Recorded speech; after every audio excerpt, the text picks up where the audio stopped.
안녕하세요. 여수 1번입니다. 2022년 3월 16일 수요일 TQQQ 기술적 반등이냐 혹은 찐 바닥이냐 앞으로의 방향은 어떻게 될지 여러분과 함께 알아보겠습니다.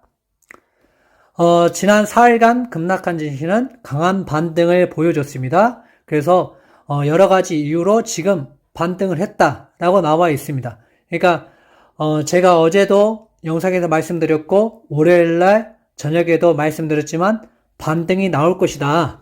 반등이 나오니까 그걸 보고 어떻게 해야 될지 여러분하고 월요일부터 증시가 시작하기 전에 여러분들에게 말씀을 드렸습니다. 앞으로 어떻게 될 것이다. 그래서 반등이 나올 것이기 때문에 여러분들이 어떻게 대처해야 될 것인지 영상을 어제 찍었으니까 그걸 확인해 보시면 좋을 것 같습니다. 그래서 우크라이나가 이제 어느 정도 협상을 하고 있는지 이런 여부에 따라서 계속 증시는 움직일 수밖에 없다는 결론이 나오고 있습니다. 그래서 물론 우크라이나와 러시아 전쟁이 지금 많은 부분을 차지하고 있지만 결국에는 우리가 금리 인상을 어떻게 할까가 가장 더 큰 증시를 움직일 수 있는 하나의 핵심 포인트이지 않나라고 생각을 해봅니다. 그래서 유가가 어제 하락을 했기 때문에 델타항공, 아메리칸항공, 그리고 부킹홀드스 같은 그 여행주 등이 동반 강세를 보여줬고, 하지만 요즘에 버핏이 사고 있는 옥시덴탈 같은 경우는 떨어졌죠. 그래서 떨어지고 있는 모습도 볼 수가 있습니다. 그래서 여러분들이 또 떨어졌네 라고 생각하기보다는 왜 떨어지는지 그리고 왜 올랐는지에 대해서 계속 생각해 보시면 좋을 것 같습니다. 그래서 유가가 떨어지면 어떤 주식이 올라가고 어떤 ETF가 올라가고 또 떨어지면 어떤 ETF를 사야 되고 이런 것들에 대해서 여러분들이 한 주씩이라도 사시면서 공부를 하시면 좋을 것 같습니다. 월가 관계자는 그동안 주가가 많이 내렸다. 나스닥의 경우 최고가 50% 내린 주식이 절반에 달한다. 이렇게 얘기하면서 요즘에는 이렇게 보시면 한 4일 떨어지고 이틀 오르고 또 이틀 떨어지고 하루 오르고 또 4일 떨어지고 하루 오르고 3일 떨어지고 하루 오르고 이런 형태를 계속 패턴을 이어가면서 하고 있습니다. 그래서 오늘 오를 수 있다 내릴 수가 있다가 아니라 지금 이렇게 계속 흔들고 있다는 겁니다. 그래서 여러분들이 이렇게 흔들 때마다 하루는 좋고 하루는 또 안 좋고 이렇게 움직이실 것이 아니라 어떻게 지금 추세가 어떻게 가는지를 좀 보는 것이 중요합니다. 이렇게 한 번씩 떨어지다가 살짝 반등 주고 떨어지다가 살짝 반등 주고 떨어지다가 살짝 반등 주는 이런 형태잖아요, 지금. 그렇기 때문에 여러분들이 무조건 이렇게 올라갈 때마다 불타기를 하시면 위험합니다. 지금은. 떨어질 때마다 매수하는 거는 그나마 좀 낫겠지만 올라갈 때마다 불타기를 하신다면 좀 위험할 수 있고, 저는 제가 생각하는 방식은 떨어질 때마다가 아니라 지정가를 어느 정도 생각을 하고 여기서부터 비중을 조절해가지고 한다고 여러분들하고 여러 번 말씀을 드렸습니다. 그래서 저는 앞으로 이렇게 할 것이고, 이거를 보시고 따라를 하시든 어떻게 본인의 판단으로 어떤 매수가를 정해서 하시든 그건 여러분들 자유고, 저는 이렇게 할 것이고 제가 100% 맞다는 것도 아니기 때문에 여러분들이 잘 판단하셔서 투자하셨으면 좋겠습니다. 이거는 제 개인적인 얘기입니다. 그래서 걱정이 되는 거 과거 때문이라고 보시면 되는데, 이렇게 금리 인상이 있었을 때는 연착륙하는 경우가 3번 정도밖에 안 됐다.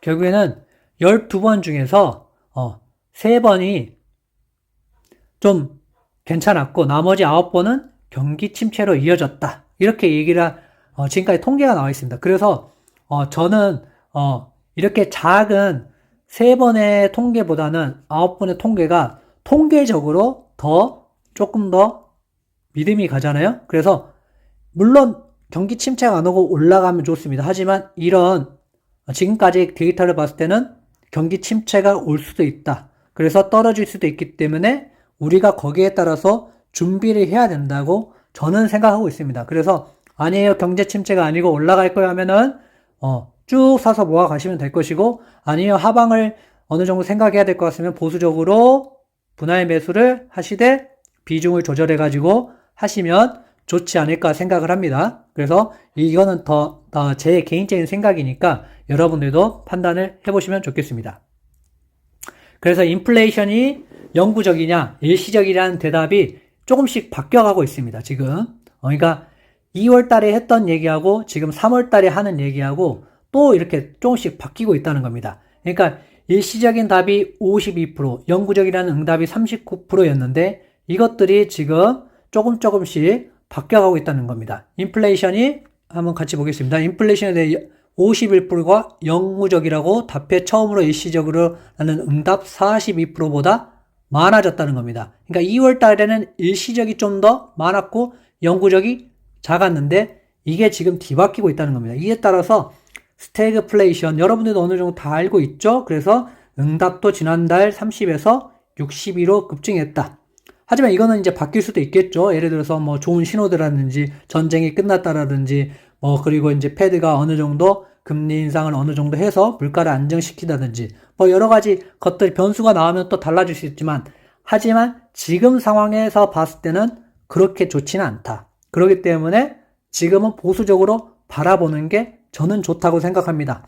그래서 긍정적인 희망회로를 돌리셔서 상승할 거야. 이번에 찐바닥을 치고 올라갈 거야 생각하시는 분들은 그렇게 가시면 좋겠지만 저는 찐바닥은 아니고 기술적 반등의 가능성이 크다고 보는 입장입니다. 그래서 제 생각이 틀릴 수도 있고 맞을 수도 있지만 제 생각은 그렇다는 겁니다. 그래서 누가 100% 맞춰요? 그렇게 물어보시는데 100% 맞출 수 있는 사람은 단 한 명도 없습니다. 그래서 그거는 맞출 수가 없고 저도 제 의견에 제 나름대로의 확신을 가지고 얘기하는 거지 그게 100% 앞으로의 미래에 맞을 거라고 얘기하는 게 아니기 때문에 여러분도 참고하셔서 투자하시면 좋겠습니다. 말씀드렸지만 제 개인적인 의견이니 참고만 하시고 투자의 책임은 본인에게 있으니까 잘 판단해서 하시면 좋겠습니다. 저는 100% 맞출 수가 없는 사람입니다. 100% 맞추면 제가 매일같이만 맞춰도 제가 단 한 달만 맞춘다면은 어마어마한 부자가 되겠죠? 그러니까 그렇게 할 수가 없습니다. 그러니까 여러분들도 저를 맹신하지 마시고 여러분들이 제가 이렇게 하면 좋겠다고 하는 것을 참고하셔서 그냥 우리가 보조지표를 보시면 RSI가 어떻고 CCI가 어떻고 이런 것들이 있잖아요. 그런 것들을 보듯이 그냥 여수 1번이 이렇게 얘기하니까 이럴 수도 있겠구나. 가정하에 이렇게 하면 좋겠구나. 나는 다른 사람 의견 또 들어보니까 다를 수도 있겠구나. 이런 거를 판단해 보시라는 거지 제 의견이 100% 맞다는 거 아니니까 여러분들이 판단하셔서 투자하셨으면 좋겠습니다. 그리고 저는 어떠한 물질적 요구를 하지 않습니다. 여러분들에게 상담을 하거나 후원을 강요하거나 가입을 강요하거나 이러지 않습니다. 제가 지난번에도 말씀드렸지만 이렇게 하신 분들이 나쁜 게 아니라요. 여러분들 그분들의 시간을 투자해서 여러분들에게 얘기를 해주고 상담하고 가입하게 하고 영상을 만들어주는 거는 그거는 나쁘다고 얘기할 수 없어요. 왜냐 그 사람들이 시간과 노력을 투자한 거기 때문에 그분들이 얘기하는 게 틀렸다는 게 아니고 저는 이것을 원하지 않는다는 것을 여러분들에게 말합니다. 그분들이 잘못됐다는 게 아니고요.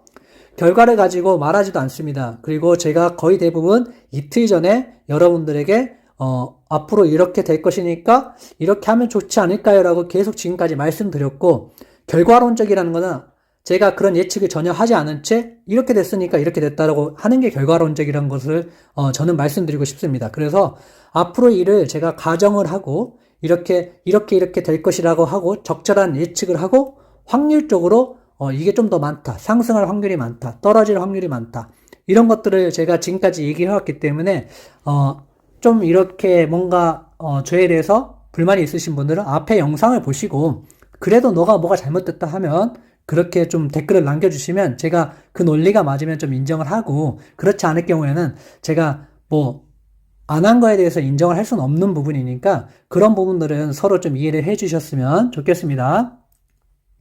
그래서 제가 이거를 월요일날 저녁에 올려드렸어요. 그래서 그때는 떨어지고 있었죠. 떨어지고 프리장부터 떨어지고 있었어요. 그래서 TQQQ 같은 경우는 39불대까지 떨어졌던 걸로 제가 기억하고 있습니다. 그래서 이제 반등은 52까지도 갈 수 있고 금리 인상 그러니까 내일부터 FOMC가 있습니다. 그래서 금리 인상을 발표한다면 올라갈 수도 있고 반등할 수도 있기 때문에 담으실 분들은 담아보시라는 거고, 못 사서 마음 아프다, 후회가 된다, 잠이 안 온다 하시는 분들은 좀 담으시면 된다고 말씀드렸어요. 하지만 제 포지션은 똑같다고 말씀드렸고, 저는 여기서부터 사서 하는 게 아니라 반등을 할 수 있지만 저는 사지 않는다고 말씀드렸고, 만약에 사신 분들은 어떻게 하시면 좋다고 했죠?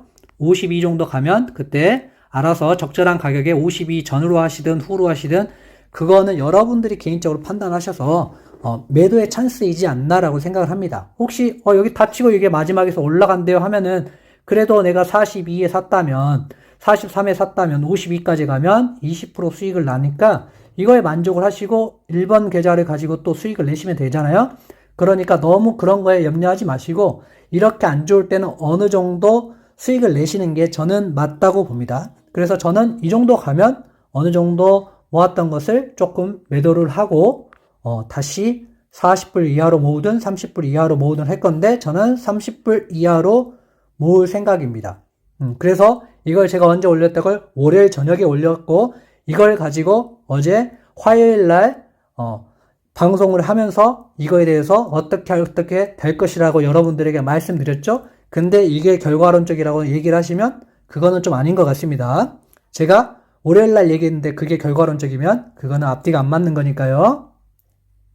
그래서 보시면 21시간 전, 그러니까 이 글을 보실 때쯤엔 이 영상을 볼 때 24시간 전이니까 제가 한 장 시작하기 전에 이 글을 올렸죠. 그랬으니까 여러분들도 제 얘기가 틀렸는지 맞았는지 확인하실 수 있을 것 같습니다. 그래서 TQQQ 보시면 지금 39불 때까지 떨어졌다가 오늘 43불까지 여기 떨어졌다가 반등을 해서 43불 55까지 지금 올라왔습니다. 그래서 앞으로 더 갈 수도 있고 덜 갈 수도 있지만 이제 누가 왜 52냐고 여쭤봤는데요.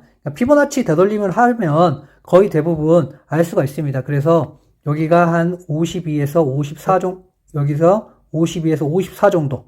그래서 되돌림 현상이 되기 때문에 어느 정도 여기가 떨어졌으면 다시 반등을 하는데 반등이 요 정도가 될지 모르지만 52 정도로 예상을 합니다. 그래서 52까지 안 갈 수도 있고 더 갈 수도 있지만 대략 구간은 이렇다. 이게 정확한 거라고 아니라고요? 아닙니다. 그냥 이 정도의 라인을 보고 대충 이 정도까지 반등을 할 수 있겠구나 아니면 안 할 수도 있겠구나를 어느 정도 기준을 제시하는 거지 이게 100% 맞다는 건 아닙니다. 그러니까 여러분들이 알아서 매도하실 분들은 매도하시고 아니 나는 쭉 갈 거야 그러는 분들은 그냥 쭉 가지고 가시면 될 것 같아요. 그래서 여러분들이 판단을 잘 하셔서 투자를 하셨으면 좋겠습니다. 그렇게 하셔서 여러분들이 앞으로의 방향을 어떻게 할지 FOMC 미팅이 어떻게 나올지 결과가 어떻게 나올지에 대해서 추측 좀 해보시고 나의 포지션을 어떻게 정리해 갈지 생각해 주셨으면 좋겠고 제 의견은 그냥 여러분들의 가이드하는 정도라고 생각을 하시면서 여러분들이 바라봐 주셨으면 좋겠습니다. 감사합니다.